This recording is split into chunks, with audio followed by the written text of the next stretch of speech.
দক্ষিণ দক্ষিণ পশ্চিমাঞ্চলের ত্রাস, হাসিনার সহযোগী সাবেক এমপি আনোয়ারুল আজিম আনার হত্যা রহস্য এখনও উন্মোচিত হয়নি। দীর্ঘ অনুসন্ধানের পরও কোনো ক্লু উদ্ঘাটন করতে পারেনি ভারতের পশ্চিমবঙ্গ সিআইডি।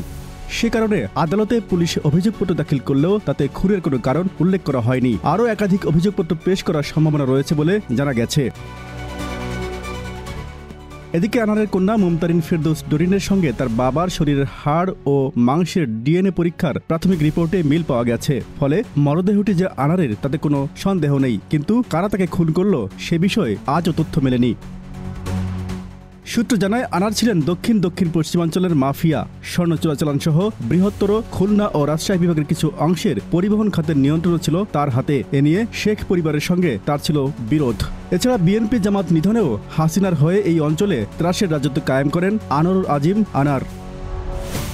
2024 সালের মে মাসে কলকাতার নিউ টাউনের বিলাসবহুল সঞ্জীবা গার্ডেন আবাসনের একটি ফ্ল্যাটে আনারকে নৃশংসভাবে হত্যা করা হয়। আনার হত্যার পর শেখ পরিবারের অপকর্ম নিয়ে বিভিন্ন গণমাধ্যমে নানান ধরনের সংবাদ প্রকাশিত হয়ে আসছে।